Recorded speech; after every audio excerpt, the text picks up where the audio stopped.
আল্লাহ তাআলা অহংকারীকে ভালোবাসেন না। ইন্নাল্লাহা লা ইউহিব্বু কুল্লা মুখতারিন ফাখুর। যার ভেতরে অহংকার আছে আল্লাহ সুবহানাহু ওয়া তাআলা তাদেরকে ভালোবাসেন না। এই অহংকারটা কোনো মানুষের সাজে না। লা ইয়াদখুলুল জান্নাহ মান কানা ফি কলবিহি মিসকালা যাররাহ মিন কিবার। রাওয়াহু মুসলিম।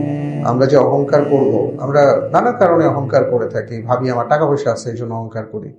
কাজের মহিলার সাথে খারাপ ব্যবহার করি, ড্রাইভারের সাথে খারাপ ব্যবহার করি, হেল্পিং হ্যান্ডের সাথে খারাপ ব্যবহার করি, আমার কর্মকর্তা কর্মচারীদের সাথে খারাপ ব্যবহার করে নি বস হলে। মনে করি কি যে আমার একটা পাওয়ার আছে, কিন্তু এটা চিন্তা করি না এই পাওয়ারটা তো আমার না। যে কোনো মুহূর্তে এই পাওয়ারটা আমার শেষ হয়ে যেতে পারে, ভ্যানিশ হয়ে যেতে পারে। আমি অসুস্থ হয়ে গেলে আমার সব শেষ হয়ে যেতে পারে, এটা আমরা বুঝতে পারি না। এই কারণেই আমরা অহংকারটা করি। এটা যেন আমরা বুঝতে পারি যে আমরা আসলে কেউ না। আজকে আমরা যারা ইবাদতের অহংকার করি, আমাদেরকে বুঝতে হবে এই ইবাদত আপনি করছেন না, আল্লাহ আপনাকে তৌফিক দিয়েছেন বলে করছেন। আপনার মতন এমন অনেক মানুষ রাস্তাঘাটে ঘুরে বেড়ায়, কই তারা তো করে না। যেহেতু আপনি করছেন, আপনি বিনয়ী হন, আপনি অহংকারী প্রদর্শন করেন না। কারণ আজকে আপনি এমন করছেন, আগামীকাল যদি তৌফিক না পান আপনি ইবাদত করতে পারবেন না। তাহলে কিসের আপনার অহংকার? জ্ঞানের অহংকারের কথা যদি বলি, যে যেই জ্ঞান আপনাকে শানিত করবে, আপনাকে বিনয়ী করার কথা ছিল। কারণ যে বৃক্ষের ফল বেশি সেই বৃক্ষটা বেশি ঝুঁকে পড়ে, তাই না? কিন্তু বিনয়ের বদলে যদি কাউকে অহংকারী বানায় দেয় তার জ্ঞান, তাহলে এই জ্ঞান তাকে ধ্বংস করবে। আল্লাহ সুবহানাহু ওয়া তাআলা এই জন্য অহংকারীকে ভালোবাসেন না। আর যেহেতু আল্লাহ তাআলা ভালোবাসেন না, তাহলে তার জায়গাটা কোথায় হবে? জাহান্নাম। আল্লাহ সুবহানাহু ওয়া তাআলা বলেছেন, উদখুলু আবওয়াবা জাহান্নামা খালিদিনা ফিহা ফাবিসা মাসওয়াল মুতাকাব্বিরিন। কোরআনে কারীমের আয়াত সূরাতুন নাহল, যে কিয়ামতের ময়দানে অহংকারীদেরকে বলা হবে উদখুলু আবওয়াবা জাহান্নাম, জাহান্নামের দরজা দিয়ে প্রবেশ করো এবং সেখানেই তুমি চিরস্থায়ীভাবে থাকো। কারণ কি? যারা অহংকারী তাদের জায়গাটা কতই না নিকৃষ্ট। মানুষ যখন ইবাদত করে না, কেমন এই ইবাদত না করাটা তাকে অহংকারী বানায়। অহংকারের কারণে সে ইবাদত করে না। ইবাদত কি? আল্লাহ তাআলার নির্দেশ আসছে, আপনি পালন করছেন না, আপনাকে অহংকারী বানায় ফেলছে। শয়তান যে কাজটা করেছিল, আল্লাহ তাআলা বলেছেন সেজদা দাও, এটা আল্লাহর নির্দেশ, পালন করা ইবাদত, করতেই হবে। শয়তান করে নাই, ইবাদত করে নাই। তা আজকে আমরা যারা ইবাদত করতে পারি না, বুঝতে হবে আমাদের ভিতরে অহংকার প্রবেশ করেছে। আপনি 2 ওয়াক্ত নামাজ পড়েন, 3 ওয়াক্ত পড়েন না, আপনার ভিতরে অহংকার কাজ করছে। আপনি নামাজ ঠিক মতন পড়তেছেন না, পড়বো আরে পরে পড়বো, তার মানে কি? আপনি আল্লাহ তাআলাকে সেই ভয়টা পাচ্ছেন না, আপনার ভিতরে আত্মগরিমা তৈরি হয়েছে। আল্লাহ তাআলা হেফাজত করুন আমাদেরকে। এবং এই অহংকারটা এমন একটা ভয়াবহ ব্যাপার, কোরআন কারীমের মধ্যে আসছে, এই অহংকার মানুষকে সত্য থেকে দূরে ঠেলে দেয়। ধীরে ধীরে তার সামনে পর্দা পড়ে যায়। কারো ভিতরে যদি অহংকার প্রবেশ করে, তাহলে সে কখনো সত্যের দেখা পাবে না এবং সত্য থেকে ধীরে ধীরে ধীরে ধীরে সে সরে যাবে। তার সামনে পর্দা পড়ে যাবে এবং এই পর্দা তাকে এমনভাবে ঢেকে দিবে, সে আর কোনোদিন সত্যটা উপলব্ধি করতে পারবে না। আপনারা খেয়াল করেছেন যে পৃথিবীতে ইতিহাস যেটা বলে যে বড় বড় ব্যক্তিদের ধ্বংস কেন হয়, রাজা বাদশাদের ধ্বংস কেন হয়, বা আমাদের দেশের যে ইতিহাস আমরা দেখি যে অনেক প্রেসিডেন্ট, অনেক প্রধানমন্ত্রী, তাদের একসময় তারা ধ্বংস হয়ে যায়। কেন ধ্বংস হয়? তার চারপাশে একটা বলয় তৈরি হয়, সেই বলয়টা থেকে তাকে অহংকারী বানানো হয়। তাকে কথাবার্তা, তার ক্ষমতা, তারপর সব মিলিয়ে একটা অহংকারের প্রাচীর তার চারপাশে তৈরি হয়। তখন সে অন্ধ হয়ে যায়, সত্য আর বুঝে না, সে পালস বুঝতে পারে না যে মানুষ কি চায়, আমার জনগণ কি চায়, এটা সে বুঝে না। কারণ ওই তার প্রভাব, তার কর্মক্ষমতা, আশেপাশে মানুষ জি হুজুর এই সব মিলিয়ে তাকে অহংকারী বানায় ফেলে। তখনই আসলে তার ধ্বংসটা হয়ে যায়। তো এই জন্য আল্লাহ সুবহানাহু ওয়া তাআলা বলছেন যে এই যে অহংকার, এই অহংকারের ফলে তুমি সত্য পাবা না, সত্য থেকে দূরে সরে যাবা, হক থেকে তুমি দূরে সরে যাবা, যে কারণে একটা পর্যায়ে তুমি একা হয়ে যাবা। আর এই সত্য থেকে দূরে সরে যাবার কারণে তোমার যেটা হবে যে তোমার মাথা নিচু হয়ে যাবে, তুমি একসময় না একসময় অসম্মানিত হবা, কোনো সন্দেহ নাই। কোরআনও এই ক্ষেত্রে বলেছে, যেমন ওয়ালা তামশি ফিল আরদি মারহা ইন্নাকা লান তাখরিকাল আরদা ওয়া লান তাবলুগাল জিবালা তুলা, যে খবরদার পৃথিবীতে দাম্ভিকতা নিয়ে চলাফেরা করো না। কারণ চাইলেই তুমি পৃথিবী ছিদ্র করে নিচেও যেতে পারবে না, আকাশ ভেদ করে উপরে উঠতে পারবে না। তুমি বুঝো, আগে তুমি যে অহংকার করছো দাম্ভিকতা প্রদর্শন করছো, তুমি কোথায় করছো? কার জমিনের মধ্যে অহংকার করো? আল্লাহ সুবহানাহু ওয়া তাআলা বলেছেন যে তুমি যে জমিনের মধ্যে বিশাল ক্ষমতা দেখাও, দাম্ভিকতা নিয়ে চলো, হ্যাঁ, গাড়ি ঘোড়া নিয়ে হুলস্থুল অবস্থা, তোমার আঙ্গুলের হেলানিতে বিলিয়ন ট্রিলিয়ন ডলার উপরে উঠে যায়, নিচে নেমে যায়, তুমি মনে করো যে मैं कुछ हो, তুমি কিছুই না। চাইলেও জমিন থেকে পালা যেতে পারবা না, আবার আকাশ ভেদ করে উপরে উঠে যেতে পারবা না। সুতরাং এমন করো না, এমন করলে আমি তোমাকে ধরবো।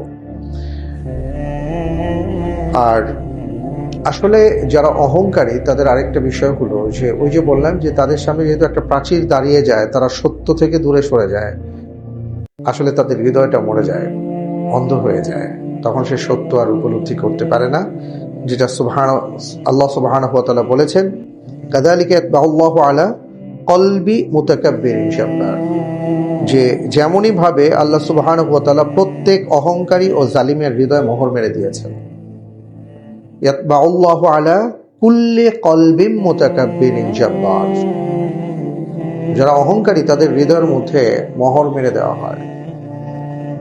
কোরআনে কারিমে একটা আয়াত আসছে, ওমান আ'রাদা আন যিকরি ফাইন্না লাহু মাঈশাতান দানকা ওয়া নাহশুরুহু ইয়াওমাল কিয়ামাতি আমা ক্বালা রাব্বি লিমা হাশারতানি আ'মা ওয়া ক্বাদ কুনতু বাসীরা ক্বালা কাযালিকা আতাতকা আয়াতুনা ফানাসিতাহা ওয়া কাযালিকা আল-ইয়াওমা তুনসা। যার মানে হলো যে অহংকারীরা সত্য থেকে দূরে সরে যায়, আল্লাহর ইবাদত থেকে দূরে সরে যায়, তাদের হৃদয়ে মোহর পড়ে যায়, ফলে তারা অন্ধ হয়ে যায়। আসলে লা ইয়াদখুলুল জান্নাহ মান কানা ফি কলবিহি মিসকাল যাররা মিনাল কিবার, অর্থাৎ অহংকারের লেশ আছে তার মধ্যে, বিন্দু মাত্র অহংকার আছে, সে জান্নাতে ঢুকতে পারবে না। তার মানে হলো তুমি যদি জান্নাতে যেতে চাও তাহলে তোমার যত ধরনের অপরাধের মূল সত্য বা মূল শেকড়টা আছে সেই শেকড়টা কেটে ফেলো। অনেকে, আল্লাহ মাফ করুন, যারা ক্যান্সারে আক্রান্ত হন, আমরা কি দেখি যে তাদের যখন অপারেশন হয় অনেক ক্ষেত্রে, তো সিস্ট হলে সেটা অপারেশন করে, অপারেশন করার পরে আবার অপারেশন করে। কেন করে? যে এইটার একদম গোড়া কেটে দিতে হবে, গোড়া না কাটলে আবার এখান থেকে ভাইরাসের জন্ম হবে। অহংকার হলো সেই ভাইরাসের নাম। আমাদের জান্নাতে যাওয়ার বাধা হয়ে দাঁড়ানোর যত ভাইরাস আছে, অন্যতম ভাইরাস হলো অহংকার। এই জন্য রাসূল সাল্লাল্লাহু আলাইহি ওয়াসাল্লাম বলছেন একেবারে গোড়াটা কেটে দাও। মিসকাল যাররা, ক্যান্সারের ছোট্ট একটা সিস্ট আছে, সেটা ক্যান্সারের জীবাণু থাকতে পারে সামান্য, তো কেউ যদি কোনো ডাক্তার বা কেউই বলে না যে থাক, ওটা থাক না, ছোট্ট, এটা কি হবে, বলছে না, ওটা রাখাই যাবে না, গোড়া থেকে ফালা দিতে হবে। এই হাদিস সেই কথা বলে যে তোমার ভেতরে, হৃদয়ের ভিতরে অহংকার নামক এই ভাইরাসের যেন জন্ম হতে না পারে, একেবারে গোড়া থেকে এটা ফেলে দিতে হবে। কারণ এটা যদি একবার জন্ম হয়, যেখানে শয়তানের মতন এমন একজন যার সমস্ত আমল বরবাদ হয়ে গেল, জান্নাত থেকে তাড়িত হলো যেই অপরাধের কারণে, সে অপরাধ তোমাকেও পেয়ে বসবে। আল্লাহ রাব্বুল আলামিন আমাদেরকে হেফাজত করুন, আমিন।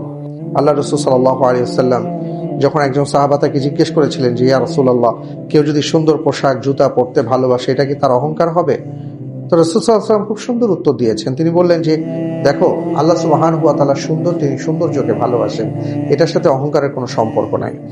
অহংকার কখন হবে? যখন তুমি সত্যকে প্রত্যাখ্যান করবা এবং মানুষকে তুমি যখন তুচ্ছ মনে করবে। হ্যাঁ, তোমার পোশাকটা পরার পরে তোমার মধ্যে যদি এমন ভাব আসে যে ধর আমি তো অনেক দামি পোশাক পরছি, ওর পোশাকটার কি অবস্থা, এটা এই যে তুমি তুচ্ছ জ্ঞান করলা, এটা হলো অহংকার। কিন্তু তুমি যদি পরিপাটি হয়ে থাকে, এটা চিন্তা করো যে আল্লাহ রাব্বুল আলামিন সুন্দর, তিনি সৌন্দর্যকে ভালোবাসেন, তাই আমি পরিপাটি হয়েছি। রাসূল সাল্লাল্লাহু আলাইহি ওয়াসাল্লাম তো সুবহানাল্লাহ সবসময় ওনার মাথায় উনি তেল ব্যবহার করতেন, পরিপাটি হয়ে থাকতেন, পারফিউম ব্যবহার করতেন, চিরুনি রাখতেন, মাথা আঁচড়াতেন, দাড়ি আঁচড়াতেন, ঠিক আছে? তখন তো অ্যাভেলেবল এমন আয়না ছিল না, বদনার মধ্যে পানি দিয়ে সে পানিতে উনি চেহারা মোবারক দেখতেন। হ্যাঁ, এইভাবে তিনি কারোর সামনে উপস্থাপন করতেন। মিসওয়াক থাকতো, সবসময় মিসওয়াক করতেন। তো এগুলো তো আর কি একজন মানুষের সৌন্দর্য, আল্লাহ সুবহানাহু ওয়া তাআলা সুন্দর, তিনি সৌন্দর্যকে পছন্দ করেন, এটার সাথে এটার সম্পর্ক নেই। আল্লাহ তাআলা আপনাকে মনে করেন গাড়ি দিয়েছেন, আপনি একটা গাড়িতে চড়তে পারছেন, আপনি আল্লাহ শুকরিয়া আদায় করেন যে আলহামদুলিল্লাহ আল্লাহ তাআলা আমাকে এই বাহনটা দিয়েছেন, আমার তো তৌফিক ছিল না, আল্লাহ দয়া করে দিয়েছেন, এটা অহংকার না। কিন্তু আপনি যখন গাড়ি দিয়ে যাওয়ার সময় মনে করলেন কি রে, রিক্সাওয়ালা দিয়ে একটা ধাক্কা, হ্যাঁ, সামনে রাস্তার মধ্যে দাঁড়া রয়েছে, ভ্যাপু দিয়ে আপনি বুঝাই দিলেন বেটা তুই আমার গাড়ি দেখোস না, তুই রাস্তা ছাড়োস না, আপনি শেষ। এটা হলো অহংকার, ঠিক আছে? এগুলো করা যাবে না। যার ভেতরে এগুলো থাকে তার কি হয়, পরিণতিটা কি হয়? রাসূল সাল্লাল্লাহু আলাইহি ওয়াসাল্লাম এই ক্ষেত্রে বলেছেন, মান তাওয়াদা লিল্লাহি রাফাআহু আল্লাহ ওয়া মান তাকাব্বারা ওয়াদাআহু আল্লাহ। যে বিনয়ী হয়, অহংকারের বিপরীতটা হলো বিনয়। আপনি যদি বিনয়ী হতে পারেন, আল্লাহ আপনার মর্যাদা বাড়ায় দেবেন। কিন্তু কেউ যদি অহংকারী হয়, আল্লাহ তার মর্যাদা ছিনিয়ে নেবেন, তাকে নামিয়ে দেবেন। তার মানে ওই যে বলি না, অহংকার পতনের মূল। এই হাদিসের একটা মাফহুম, মান তাওয়াদা লিল্লাহি রাফাআহু আল্লাহ। যে বিনয়ী হয়, আল্লাহ তার মর্যাদা বাড়ান, আর যে অহংকারী হয়, আল্লাহ তাকে নিচে নামায় দেন। তো অহংকার পতন, ঠিক আছে? তো বিষয়টা এটা যে অহংকারী কখনো বড় হতে পারে না। কিছু সময়ের জন্য সে তার ভাব, প্রভাব, ক্ষমতা, এটা সেটা কত কিছু দেখাবে, কদিন পরে তারা খুঁজে পাবেন না। সব এলাকা ছাড়া যত মাস্তান ছিল, গুন্ডা পান্ডা সন্ডা, তারপরে মনে করেন যারা যা কিছু করছে, হ্যাঁ, আকাম কুকাম যা কিছু করছে, বিশাল ভাব দেখায় ঠাকায় একাকার, এগুলার এখন একটাও খুঁজে পাওয়া যাচ্ছে না, সব ভাগলপুর শেষ।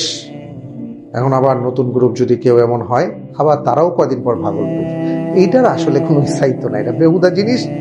আল্লাহ সুবহানাহু ওয়া তাআলা বলছেন যে অহংকার করবা, শেষ করে দিব, একদম পতন হয়ে যাবে। সুতরাং ভাইরা আমার, আমাদের খেয়াল রাখতে হবে যে আমাদের ভিতরে যেন কখনো অহংকার প্রবেশ না করে। আল্লাহ তাআলা আপনাকে ভালো রেখেছেন, অনেকের তুলনায় আপনি কতটা ভালো আছেন, ঠিক আছে? আপনাকে কতটা ভালো রেখেছেন এটা কোনোদিন আমরা চিন্তা করি কিনা? যে আমি 3 বেলা খেতে পারছি, অনেকে পারে না, আমি 1 বেলা খেতে পারি, কেউ পারে না। এই জন্য রাসূল সাল্লাল্লাহু আলাইহি ওয়াসাল্লাম আমাদেরকে বলছেন যে আসলে নিচে তাকাও, নিচে তাকালে অহংকার হয় না, উপরে তাকাইলে হলো ভাব আসে। নিচে যদি তাকাও তাহলে ওইটা দেখে তুমি বুঝবা যে তোমার অবস্থানটা আল্লাহ কোথায় নিছেন, তুমি শুকরিয়া আদায় করতে পারবা। কিন্তু আমরা আসলে বিপরীত করি, আমরা নিচে তাকাই ভিন্ন নজরে, কেউ তো আমার চেয়ে নিচে, এটা ভাবো। কিন্তু বলা হয়েছে যে ও তোমার চেয়ে নিচে, আল্লাহ তাআলা তোমাকে ওর উপরে রাইখা তোমাকে কত বড় নিয়ামত দিচ্ছেন, তুমি শুকরিয়া আদায় করো।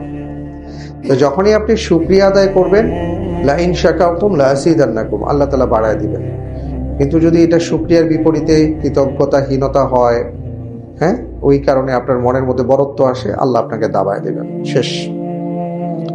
এবং আরো ভয়াবহ ব্যাপার হলো, হাদিসের মধ্যে যেটা আসছে, কিয়ামতের ময়দানে আল্লাহ সুবহানাহু ওয়া তাআলা অনেকের দিকে তাকাবেন না। আহা হা, রব্বুল আলামিন সেই দিন যদি কোনো বান্দার দিকে না তাকান, তার বাঁচার কোনো পথ নেই।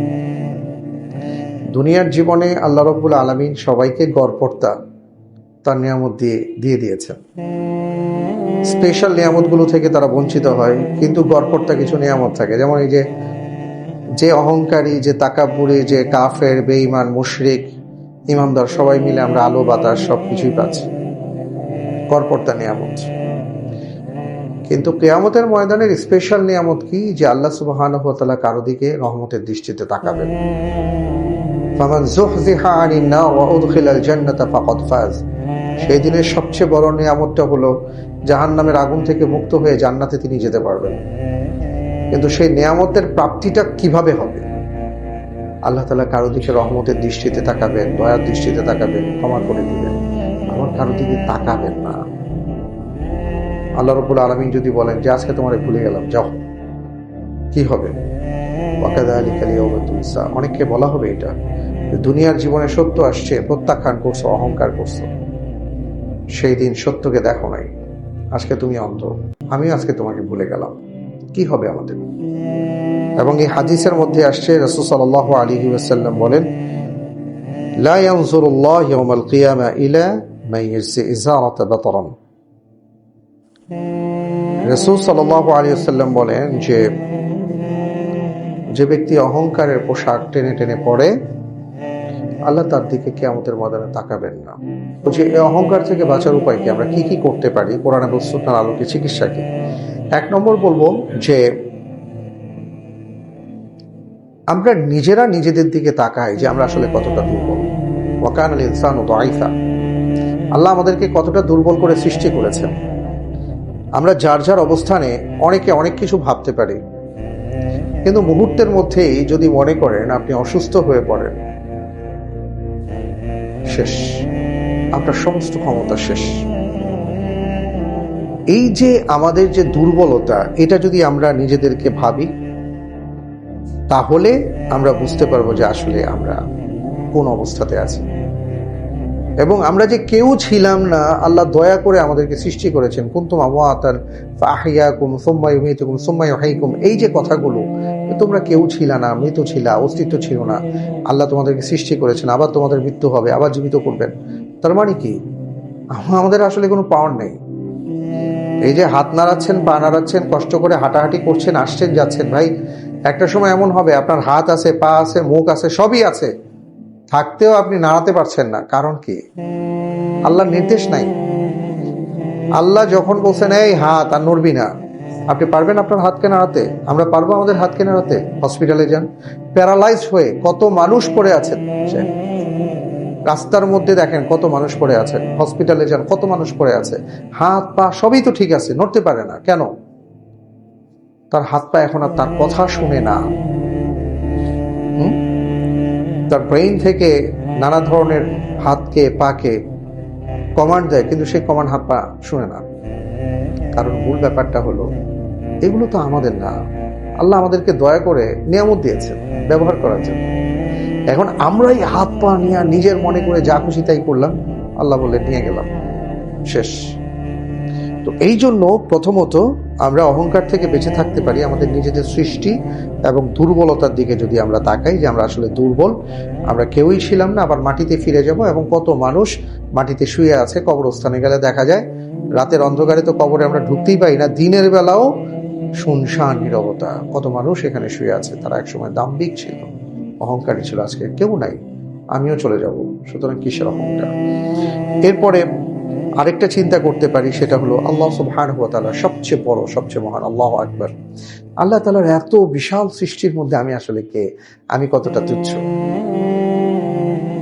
কখনো ভাবি, মনে করেন আমরা এত কিছু করি না, এত ক্ষমতা, এত কিছু, কিন্তু দেখা যায় যে একটা ঝড় আসলে, একটা জলোচ্ছ্বাস আসলে, একটা বন্যা, একটা সাইক্লোন, একটা আর কি ভয়াবহ কোনো আমাদের বিপর্যয় ঘটলে, তখন কিন্তু আমাদের কারো কোনো অস্তিত্ব থাকে না।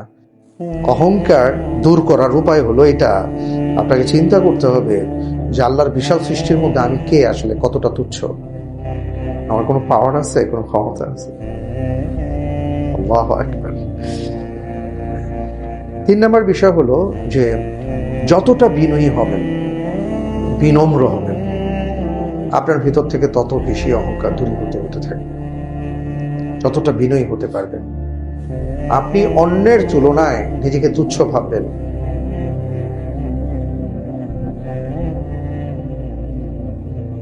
একবার সম্ভবত বসরাতে আলেমদের আলোচনা হচ্ছিল অহংকার নিয়ে, কিবার এটা নিয়ে আলোচনা হচ্ছিল। হাসান বসরি রাহিমাহুল্লাহকে জিজ্ঞেস করলেন যে আপনার মতে কি,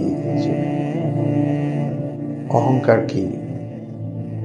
তুমি বললেন যে অহংকার হলো ওটাই, তুমি যখন বাজারে যাবা, আর বাজারে গিয়া তোমার কাছে যদি মনে হয় যে কোনো একজন ব্যক্তির চেয়ে তুমি বড়, তাহলে তো এটা অহংকার। বাঁচার উপায় কি?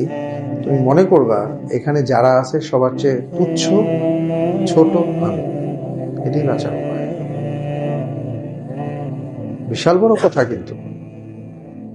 তো ভাই, যখন আপনি ছোট ভাববেন নিজেকে, তখন স্বাভাবিকভাবেই আপনার ভেতরে অহংকারটা কাজ করবে না। হ্যাঁ, আপনার যেই কথা, এখন আপনি যদি জায়গা মতো না পারে এমন নিজেকে এতই ছোট মনে করেন যে কথাই বলতে পারতেছেন না, বিষয়টা এটা না। বিষয়টা হলো আপনার মন মানসিকতা ভাবা যান ছোট মানুষ, আমি অত্যন্ত ছোট, নিজেকে ছোট ভাবা। তাহলে দেখবেন যে ইনশাআল্লাহ তাআলা আল্লাহ অহংকার দূর করে দিবেন। তারপরে যেটা বলবো যে অন্যদেরকে মর্যাদা দেওয়ার চেষ্টা করা, বর্তমানে এটা আমাদের নাই। আমরা কাউকে সালাম দিতে পারি না এখন, সালাম নিতে পছন্দ করি, তাও সালামটা নেয়ার ক্ষেত্রেও আমাদের এখন অনেক ধরনের স্টাইল বের হয়েছে, ঠিক আছে? কেউ আমাদেরকে সালাম দেয় সুন্দর করে, আমরা ব্যক্তি চিনে চিনে সালামের জবাব দিই। এখন ব্যক্তি দেখে দেখেও সালাম দেই, আর কি সবাইকে সালাম দিতে মনে চায় না, এই জন্য জেনে বুঝে দেখে শুনে সালাম দেই। আবার সালামের জবাবটাও এক এক ক্ষেত্রে এক এক রকম হয়। যদি অমন কোনো ব্যক্তি আমাকে সালাম দিয়ে ফেলে সুন্দর করে, আমি সালামের জবাব দিই।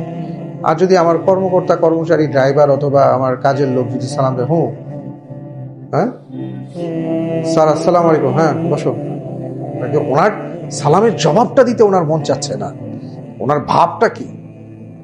এটা হলো তার অহংকার। অহংকারের কারণে সে করতেছে।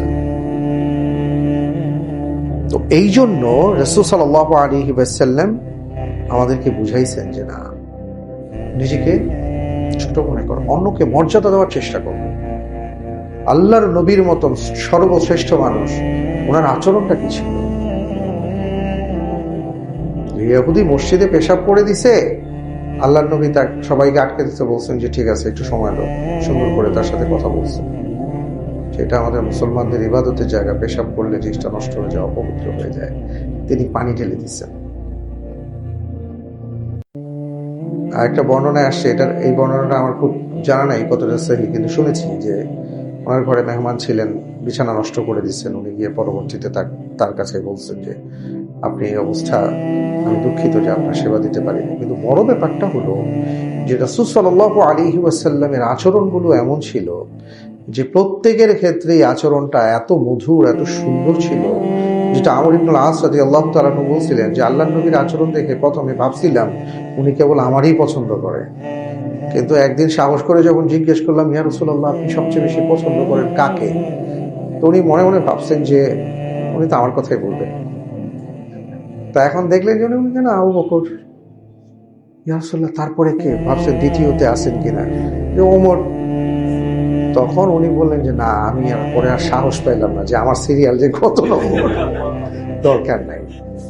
কিন্তু ওনার আচরণটা এমন ছিল যে সবার সাথে আচরণ এমন, সবাই ভাবতেন যে আল্লাহর নবী সবচেয়ে বেশি আমাকে ভালোবাসেন।